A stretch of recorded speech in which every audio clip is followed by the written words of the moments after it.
Welcome friends and student, myself Mahendra Devanda. आज हम animal physiology में histology and function of GIT gastrointestinal tract के बारे में जानेंगे। इसके बाद वाले वीडियो की सीरीज में हम लोग liver, pancreas, lungs, kidney, testis, ovary, pituitary gland, pancreas, adrenal, thyroid and parathyroid, इन सब ग्लैंड्स की हिस्टोलॉजी और उनके फंक्शन की बात करेंगे। शुरू करते हैं आज वाले टॉपिक को। सबसे पहले हमें इन चीज़ों को जानने के लिए हमें कुछ टर्मिनोलॉजी जानना जरूरी है, जिसमें सबसे पहले टिश्यू क्या होता है उसको जान लेते हैं। इसको हिंदी में ऊतक कहते हैं। A group of cells that are identical in origin and function together, कोशिकाओं का ऐसा समूह जिसकी उत्पत्ति समान हो तथा ये कोशिकाओं का समूह मिलकर समान प्रकार के कार्य को संपादित करता हो, तो ऐसी कोशिकाओं के समूह को ऊतक कहते हैं। दूसरी टर्मिनोलॉजी में हम लोग मॉर्फोलॉजी लेते हैं, यानी जिसको बाह्य आकारिकी कहते हैं, यानी ये बाहरी जो रूप, रंग, रूप बनावट जो होती है उसके बारे में बातचीत करता है। इसमें स्टडी ऑफ आउटर स्ट्रक्चर्स, यानी बाहरी जितनी भी संरचनाएं हैं उनकी स्टडी मॉर्फोलॉजी कहलाती है। नेक्स्ट है anatomy. Anatomy study of internal structures, या हम कहें साइंस ऑफ बॉडी स्ट्रक्चर्स। जैसे ह्यूमन बॉडी है वो बाहरी रूप से दिखाई देती है तो वो बाहरी मॉर्फोलॉजी हो गई, लेकिन इंटरनल ऑर्गन्स की स्टडी के लिए हम लोग एनाटॉमी ब्रांच को पढ़ते हैं। जैसे कि डिफरेंट टिश्यूज, लीवर है, पेनक्रियास है, स्केलेटन सिस्टम है, सेंसरी सिस्टम है जिसमें ईयर हो गया, आईज हो गई, इनकी इंटरनल स्टडी एनाटॉमी में शामिल की जाती है। Next histology. Histology study of tissue, यानी ऊतकों का जो अध्ययन होता है वो औतिकी कहलाता है, हिस्टोलॉजी कहलाता है। Next physiology, science of body functions, यानी फिजियोलॉजी टर्मिनोलॉजी है वो फंक्शन से रिलेटेड है। यहाँ पर science of body functions means body का जो फंक्शन है उसको वैज्ञानिक रूप से पढ़ना फिजियोलॉजी कहलाता है। अब हम हमारे टॉपिक पे आ जाते हैं, गैस्ट्रो इंटेस्टाइनल ट्रैक्ट, जिसको शॉर्ट में जीआईटी कहते हैं। सबसे पहले हम ये समझ लेते हैं कि जीआईटी वास्तव में कहाँ पर होती है। हमारा जो पाचन तंत्र होता है वो माउथ भाग से शुरू होता है तथा एनस तक खत्म होता है, और ये ट्यूब लाइक जो स्ट्रक्चर होती है जो कि माउथ से शुरू होकर एनस तक समाप्त होती है, यही जीआईटी है। लेकिन हमें यहाँ पर एक चीज़ का ध्यान रखना पड़ेगा कि एक डाइजेस्टिव सिस्टम होता है और जो हम दूसरा जो टर्मिनोलॉजी है वो जीआईटी है। दोनों अलग अलग हैं, या हम कहें कि जो डाइजेस्टिव सिस्टम है वो जीआईटी प्लस उसके साथ में जुड़ी हुई एसेसरी ग्लैंड्स, सहायक जो ग्रंथियां हैं, उन सब से मिलकर पाचन तंत्र का निर्माण होता है। जबकि जीआईटी जो ट्रैक्ट है, ट्यूब है, वो सिर्फ एक नली के समान संरचना है जहां पर पाचन की ये सभी प्रक्रियाएं संपादित होती हैं।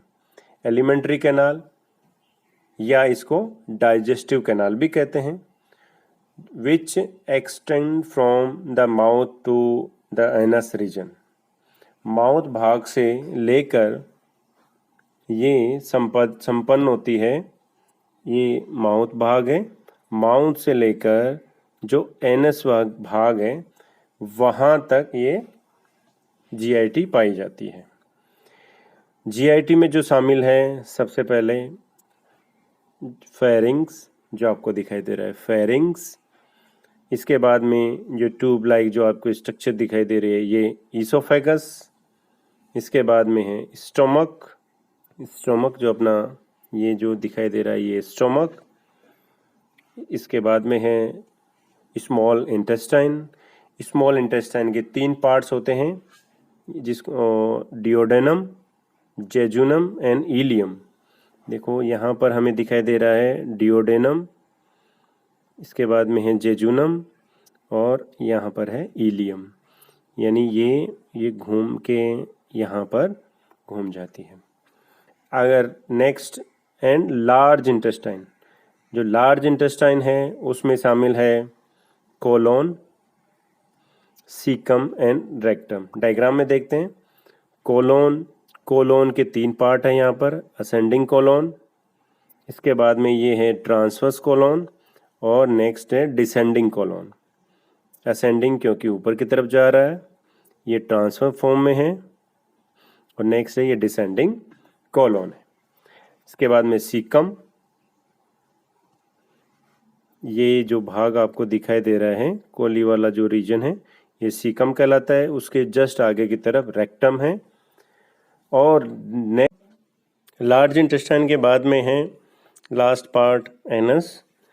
एनस जहाँ से फीकल मैटर को बाहर डिफिकेशन किया जाता है, बॉडी से बाहर कर दिया जाता है। जो जीआईटी ट्रैक्ट की जो लेंथ होती है वो 5 to 7 मीटर तक होती है। ये लिविंग एनिमल्स की बात है। जब ह्यूमन बॉडी डेड हो जाती है तब इसकी लेंथ बढ़ जाती है, क्योंकि मसल्स का जो टोन होता है वो ख़त्म हो जाता है, और ये जो पूरी गट है वो रिलैक्स हो जाती है। नेक्स्ट हम बात करें हिस्टोलॉजी ऑफ जीआईटी। उत्तक की बात करेंगे कि हमें जीआईटी में किस तरह की हिस्टोलॉजी पाई जाती है, किस प्रकार की सेल्स की स्ट्रक्चर्स पाई जाती हैं। इसको समझें तो the structure of GIT tract varies from region to region, but common features exist in the all over organisations. जो जीआईटी ट्रैक्ट है वो अलग अलग रीजन पर अलग अलग प्रकार की होती हैं। जैसे ईसोफेगस अलग प्रकार की है, स्टमक में जीआईटी की जो संरचना है वो अलग प्रकार की है, स्मॉल इंटेस्टाइन में अलग प्रकार की है, लार्ज इंटेस्टाइन में अलग प्रकार की संरचना रखती है। लेकिन इनकी जो ऑल ओवर जो कुछ लेयर मोटी हो सकती है, कुछ पतली हो सकती है, किसी लेयर में मॉडिफिकेशन हो सकता है, लेकिन थोड़ा थोड़ा मॉडिफिकेशन करके ऑल ओवर इनकी संरचना लगभग समान प्रकार की पाई जाती है। अब हम बात करें तो from inside to outside there are 4 characteristics layer. बाहर, अंदर से बाहर की तरफ बॉडी में 4 प्रकार की लेयर्स जीआईटी में पाई जाती हैं। फर्स्ट है म्यूकोसा, सेकंड है सब म्यूकोसा, थर्ड है muscularis external layer, and fourth and last है सीरोसा लेयर। जो ह्यूमन बॉडी है उसकी structure tube with in tube structures है। जैसे मैं एक अज्यूम करें कि ये एक ह्यूमन है, पूरी ह्यूमन को एक ट्यूब के समान माना गया है। अब जहाँ से जीआईटी माउथ से शुरू होके जहाँ पे ख़त्म हो रही है एनस तक, ये पूरी एक अंदर एक और ट्यूब के रूप में हम इसको जान रहे हैं, यानी इस संरचना को कह रहे हैं हम लोग tube with in tube body structure. अब यहाँ पर जो अंदर वाली जो ट्यूब है ये जीआईटी है। यहाँ पर जो हमारे पास जो 4 लेयर है, म्यूकोजा, सब म्यूकोजा, मस्कुलरिस एंड सीरोसा, इनको अंदर से बाहर की तरफ जो अंदर है, यानी हम अंदर वाला जो हिस्सा मानेंगे ये लूमेन वाला रीजन है, यानी ये स्पेस रीजन है यहाँ पर। यहाँ से जब हम बाहर की तरफ आ रहे हैं इसकी हिस्टोलॉजी में इस तरह से, तो हम इसको आउटर मोस्ट लेयर है सीरोसा, और सबसे अंदर वाला जो रीजन है म्यूकोजा लेयर्स, और ये पार्ट ल्यूमेन कहलाता है। चलो इसको देखते हैं। सबसे पहले ये एक लॉन्गिट्यूडनल सेक्शन लिया हुआ है, एलएस लिया हुआ है जीआईटी का, जिसमें हमारे पास एक रीजन है ये लूमेन है जीआईटी का, यानी जहाँ पर खाली स्पेस है, जहाँ पर डाइजेशन की प्रक्रिया होती है या होलो स्पेस है।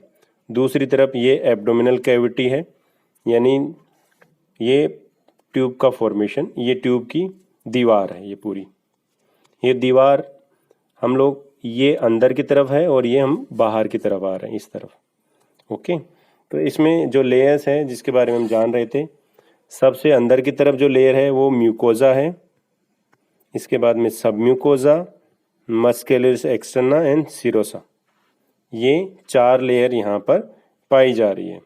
अब जो इनकी जो लेयर्स के टाइप हैं, म्यूकोजा के भी अलग अलग प्रकार पाए जाते हैं। इसको एक एक को समझते हैं। जो ये लूमेन का जो रीजन है, जो इसके सबसे बाहर ये एपिथेलियम सेल्स पाई जा रही है, जो इसके बाहरी दीवार पर पाई जा रही है। इसमें कई गैस्ट्रिक ग्लैंड्स भी पाई जाती है, नेक्स्ट है लेमिना प्रोपरिया, जो रीजन आपको ये लेमिना प्रोपरिया रीजन है। इसके बाद में ये मस्कुलरिस म्यूकोजा लेयर है। नेक्स्ट है सब म्यूकोजा का जो लेयर है। इसके बाद में इसमें मसल्स पाई जाती है। मसल्स के अलग अलग टाइप पाए जाते हैं। सर्कुलर मसल्स पाई जाती है, लॉन्गिट्यूडनल मसल्स भी पाए जाते हैं। इसके अलावा आपको न्यूरॉन्स जैसी स्ट्रक्चर्स, ये न्यूरॉन जैसी स्ट्रक्चर्स हैं, ये प्लक्सेस का फॉर्मेशन करती है। यहाँ न्यूरॉन्स का नेट पाया जा रहा है, जाल पाया जाता है। एक एक लेयर को हम लोग डिटेल से पढ़ते हैं। सबसे पहले हम शुरू करते हैं म्यूकोजा लेयर को, यानी जो ल्यूमेन की तरफ जो पाई जा रही थी उसके बारे में बातचीत करते हैं। The first layer mucosa is the inner most layer, सबसे अंदर वाली लेयर है और इसको हमने फर्स्ट लेयर नाम दिया है। It consist of an epithelium, lamina propria and the muscularis mucosa, यानी ये 3 प्रकार की सेल्स के टाइप से मिलकर बनी होती है, जिसमें सबसे पहले एपिथेलियम, सेकेंड है लेमिना प्रोपरिया एंड थर्ड है मस्कुलरिस म्यूकोजा। एक एक की बात करते हैं हम। एपिथेलियम जो होती है वो it contains exocrine and endocrine glands. इसके पास दोनों प्रकार की ग्लैंड्स पाई जाती है, एक्सोक्राइन एंड एंडोक्राइन। एंडोक्राइन से हार्मोन का सिक्रीशन होता है, एक्सोक्राइन से जनरली एंजाइम्स का सिक्रीशन होता है। विच सिक्रीट, अब ये क्या करते हैं, ये सेल्स, ये एपिथेलियम सिक्रीट करती हैं, ग्लैंड सिक्रीट करती है mucus and digestive enzymes. Mouth, pharynx and oesophagus and anal canals compose of non keratinised stratified squamous epithelium which help protection. क्योंकि यहाँ पर हम ये चीज़ जानते हैं कि जो माउथ का भाग है, pharynx, oesophagus and anal canal का, यानी जो लास्ट का पार्ट है, ये जो भाग होते हैं वो आउटर एनवायरनमेंट के कांटेक्ट में रहते हैं। तो यहाँ पर जो डेड स्क्विमस एपिथेलियम पाई जा रही है जो कि इन सबको बचाने का काम करती है।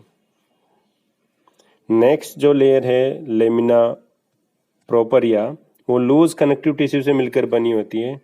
इसमें it contain small blood vessels, छोटी छोटी इसमें ब्लड वेसल्स पाई जाती है, नर्व फाइबर्स पाए जाते हैं तथा लिम्फेटिक टिश्यू पाए जाते हैं।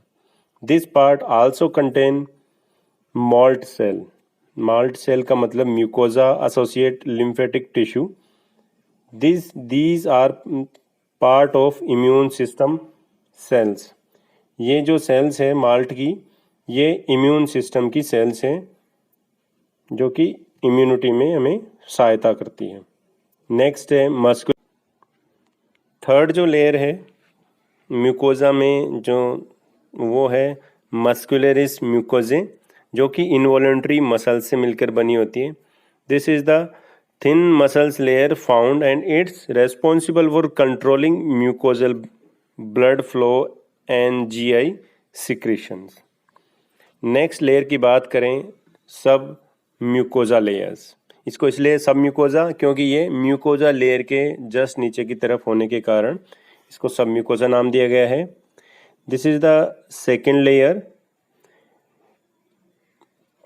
Submucosa is connective tissue with major blood vessels and lymphatic vessels। दोनों प्रकार की यहाँ पर वेसल्स पाई जा रही हैं। And the submucosa contain glands and lymphatic tissue also। दोनों चीज़ें भी पाई जा रही हैं। The relative thick submucosa is highly vascular layer of connective tissue serving the mucosa। क्योंकि ये म्यूकोजा के नीचे की तरफ पाई जाती है तो ऊपर वाली लेयर को हाईली ब्लड सप्लाई प्रॉपर तरीके से चाहिए होती है, इसलिए ये जो लेयर्स होती है वो हाईली वेस्कुलर होती है ताकि उनको सपोर्टिव फंक्शन कर सके।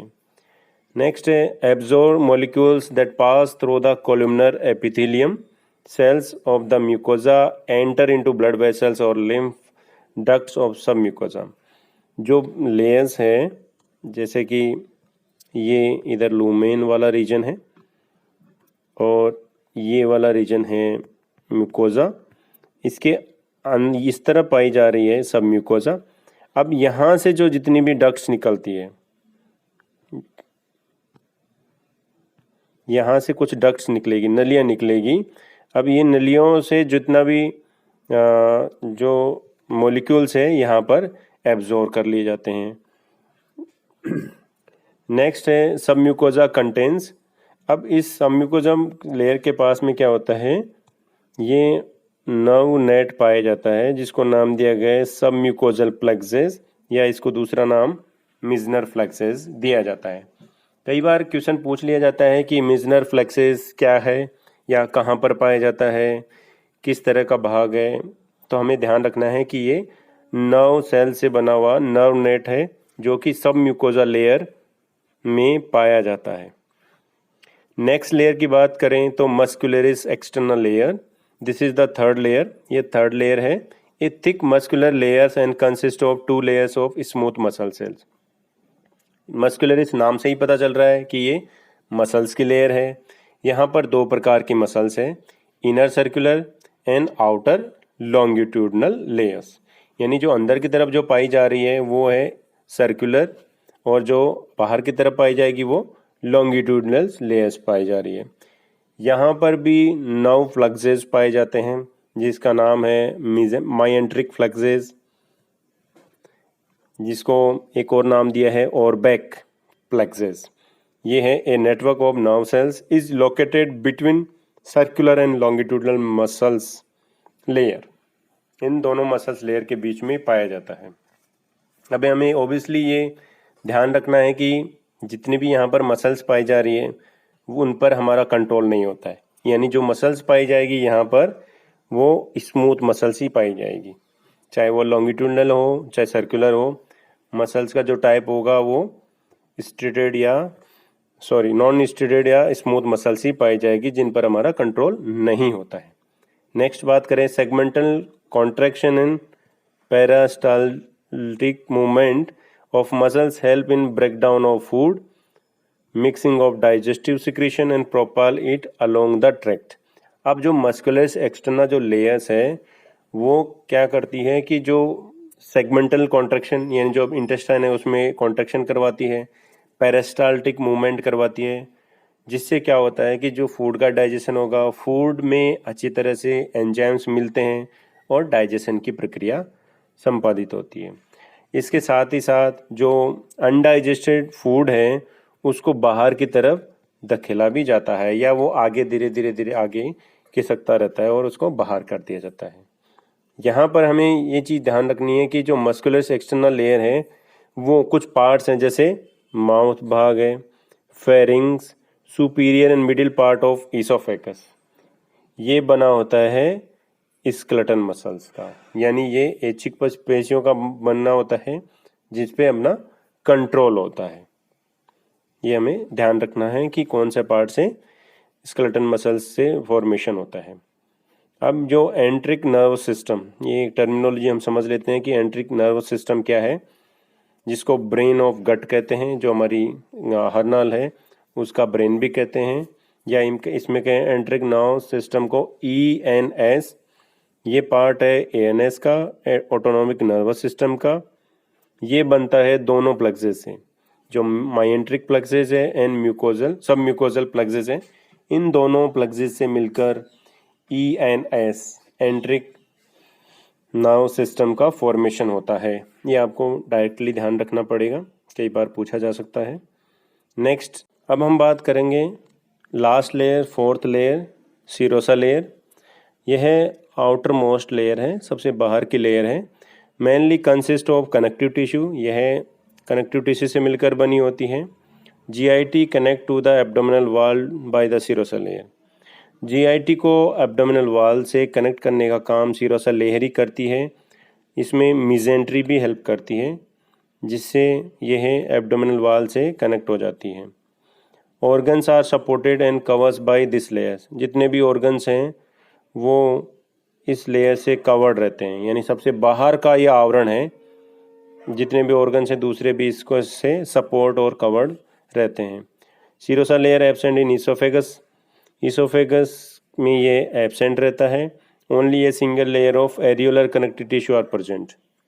जो सीरोसा जो लेयर है वो ईसोफेगस वाले रीजन में एडवेंटिशिया कहलाता है, जो कि एरियोलर कनेक्टिव टिश्यू से मिलकर बना होता है।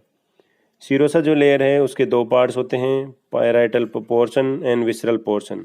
पैराइटल बाहर वाला पार्ट है, यानी इसी के दो पार्ट हैं। Parietal portion of serous membrane lies the body wall and visceral part है कवर्स द इंटरनल ऑर्गन्स। ये इंटरनल ऑर्गन को कवर करके रखता है। जैसे कि हम बात करें, ये है विसरल और ये है पैराइटल, ये अंदर किसी ऑर्गन्स को कवर करके रखता है। नेक्स्ट बात करें, इसको हम एक बार फिर से जान लेते हैं कि हमारे पास जो जितनी लेयर है वो किस तरह होती है। देखो, ये लूमेन है,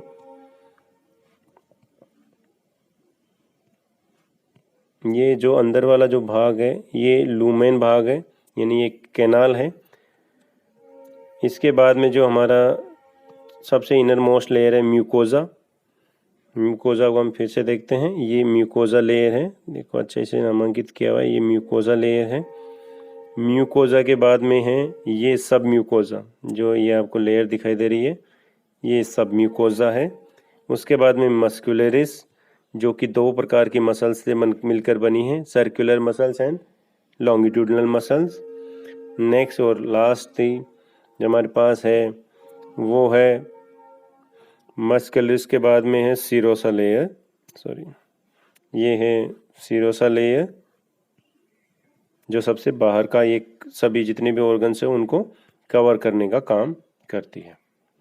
ओके, नेक्स्ट हम बात करें फंक्शन ऑफ जीआईटी। जीआईटी के फंक्शन उसके डाइजेस्टिव सिस्टम से जुड़े हुए हैं, यानी पाचन जैसे होगा वैसे ही जीआईटी के फंक्शन होते हैं।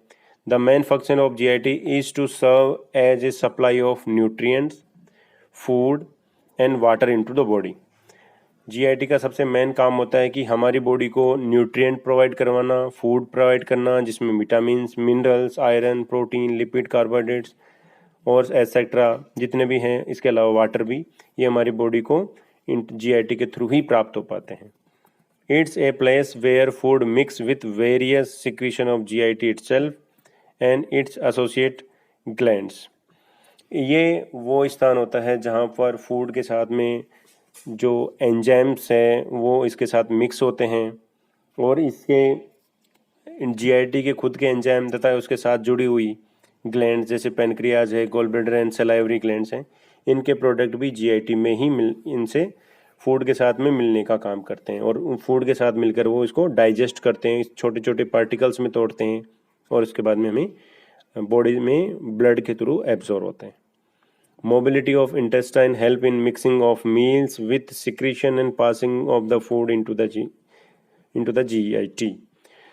अब जो हमारी इंटेस्टाइन है वो उसकी मोबिलिटी कैसे होगी, क्योंकि हमारे उसमें मसल्स पाई जा रही हैं, लॉन्गिट्यूडनल एंड सर्कुलर मसल्स, उनके थ्रू जो खाना होता है वो अच्छी तरह से मिक्स हो जाता है, और जितने भी एंजाइम्स हैं उनके मूवमेंट से सीक्रेट होते हैं, मसल्स के मूवमेंट की वजह से सीक्रेट होते हैं, और ये फूड को जीआईटी में पासिंग होता है एक जगह से दूसरे, जैसे इसोफेगस से आगे स्टमक में, स्टमक से डिओडेनम, जेजुनम, इस तरह से आगे फिर लार्ज इंटेस्टाइन से बाहर, बॉडी के बाहर कर दिया जाता है। Absorption of digested food into GIT and expelled from body.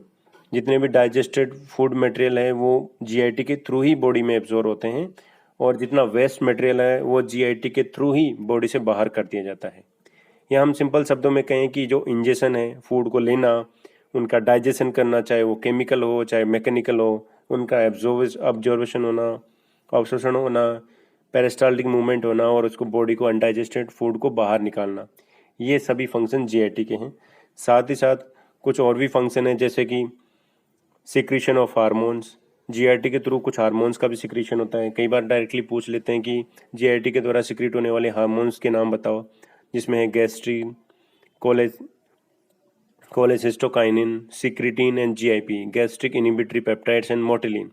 ये कुछ हार्मोन्स हैं जो कि जीआईटी के थ्रू सिक्रीट होते हैं।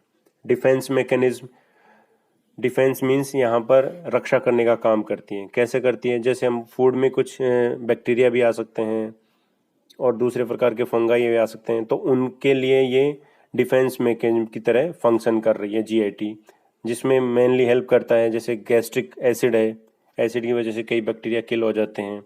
इंटेस्टाइनल म्यूसिन है जो कि पूरी लेयर्स, जो इंटेस्टाइन की जो अंदर वाली जो लेयर है उसको प्रोटेक्ट करके रखती है।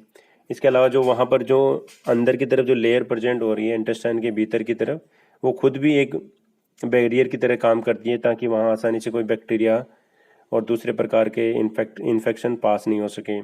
और उसके जीआईटी के मूवमेंट भी आल्सो, गट के मूवमेंट भी इसको डिफेंस मैकेनिज्म में पार्टीशन करते हैं। Next, malt mucosa associated lymphoid tissue जो कि इम्यून सिस्टम सेल का फॉर्मेशन करती है और जीआईटी की लेयर्स में पाई जा रही है। Next, help in erythropoiesis. Erythropoiesis यानी आरबीसी का फॉर्मेशन में यह मदद करती है जीआईटी। किस तरह से? क्योंकि जीआईटी इंट्रिंसिक फैक्टर के थ्रू विटामिन B12 का अवशोषण कराती है और विटामिन B12 आरबीसी के फॉर्मेशन में मदद करता है। थैंक्स, सभी को धन्यवाद।